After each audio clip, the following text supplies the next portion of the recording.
আমি সব সময় তোমাদেরকে কামিজের সামনের গলার কাটিং দেখাই, কিন্তু কখনো পিছনের গলার কাটিং দেখাই না। এটা নিয়ে অনেক আপুর আমাকে ইনবক্সে এসে নোক দেও যে আপু তুমি সব সময় কামিজের সামনের গলা বক্রম দিয়ে কাটিং করো, সেম ভাবে কি কামিজের পিছনের গলাটাও বক্রম দিয়ে কাটিং করো? পিছনের গলাটা যদি তুমি বক্রম দিয়ে কাটিং করো প্লিজ আমাদেরকে দেখিয়ে দিও। তো আজকে আমি যে গলাটা কাটিং করে নিচ্ছি সেটা হচ্ছে 44 সাইজ বডির জন্য গলার চওড়া নিয়েছি আমি 3 ইঞ্চি 3 সুতো, মানে 3.5 ইঞ্চি থেকে 1 সুতা কম। আর গলার লম্বা নিয়ে নিচ্ছি এখানে 7.5 ইঞ্চি। তোমরা তো দেখেই বুঝতে পারছো যে এই বক্রমটা আমি সামনের গলার জন্য কাটিং করে নিচ্ছি। তো এখন আমি নিচের থেকে 2 ইঞ্চি উপরে আর পাশে 1.5 ইঞ্চি রেখে নিজের মতো করে শেপ দিয়ে একটা গলা কাটিং করে নিচ্ছি। প্রথমে আমার ইচ্ছে ছিল যে এই বক্রমটাতে আমি পান গলা কাটিং করব, কিন্তু পরে ভাবলাম যে পান গলা কাটিং না করে ইউনিক একটা গলা কাটিং করে, এতে করে কামিজের গলার ডিজাইনটাও সুন্দর হবে আর তোমাদের সাথে সুন্দর একটা ডিজাইন শেয়ার করাও হবে। সামনের গলার চওড়া যতটুকু নিয়েছি সেম ভাবে পিছনের গলার চওড়াও ততটুকু নিয়ে লম্বা নিয়েছি এখানে 4 ইঞ্চি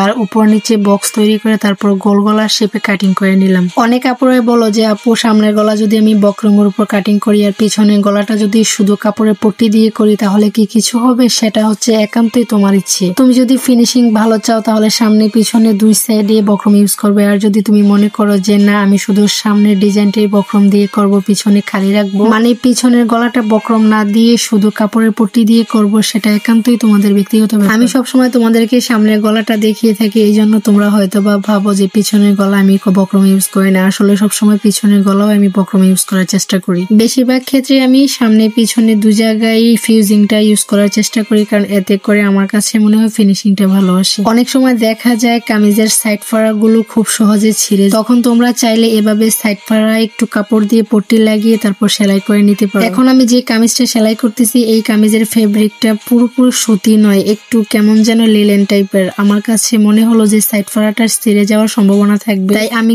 কামিজের সাইড ফাড়া একটু পট্টি বসিয়ে তারপর সেলাই করে নিলাম। আর এখন দেখো আমি পাজামার মুহুরিটা কিভাবে সেলাই করে নিচ্ছি। অনেক সময় দেখা যায় আমরা যদি ডিরেক্ট পাজামার লম্বার সাইডটা সেলাই করে নিই তাহলে এই সাইডটা কাঁচা থাকে, দেখতে কেমন যেন বাজে দেখায়। তোমাদেরকে দেখিয়ে এখন আমি যেভাবে সেলাই করে নিচ্ছি এভাবে যদি তোমরা সেলাই করো তাহলে ফিনিশিংটা অনেক বেশি সুন্দর আসে। তোমাদের সাথে এই বিষয়টা শেয়ার করব কয়েকদিন যাবত আমি ভাবতেছি, কিন্তু শেয়ার করা হয়নি। আজকে আমি তোমাদের সাথে শেয়ার করে দিলাম যে কিভাবে আমি এই মোহরি ভাঙ্গাটার লম্বা সেলাইটা দিয়ে থাকি। প্লাজো বা প্যান্ট সিস্টেম পাজামাতে তোমরা এভাবে যদি সেলাইটা দাও তাহলে ফিনিশিংটা ভালো আসবে। অবশ্যই কাবলি পাজামাতে এভাবে সেলাই করা যায় না।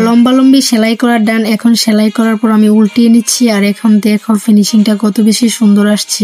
লম্বি সেলাইটা দেওয়ার পর এখন আমি মোহরির ভাঙ্গার যে চাপ সেলাইটা সেটা দিয়ে নিব। এভাবে সেলাই করলে পাজামার মোহরির সেটটা কাঁচা থাকে না, দেখতে অনেক বেশি সুন্দর লাগে। তো যাই হোক এখন আমি ইলাস্টিকটা লাগিয়ে নিচ্ছি। কত ইঞ্চি বডির জন্য কতটুকু ইলাস্টিক নিতে হয় এই বিষয়ে আমার পেজে ভিডিও আপলোড করা আছে, তোমরা চাইলে দেখে নিতে পারো। 3 পিসটা সেলাই করার পর এই হচ্ছে ফাইনাল লুক। আমার কাছে তো এই গলার ডিজাইনটা অনেক বেশি সুন্দর লেগেছে। কামিজের গলার ডিজাইনটা তোমাদের কাছে কেমন লেগেছে প্লিজ তোমরা কমেন্টে জানিও। আজকের ভিডিওটি এখানে শেষ করছি। সবাই ভালো থেকো, সুস্থ থেকো, দেখা হবে নেক্সট ভিডিওতে। আল্লাহ হাফেজ।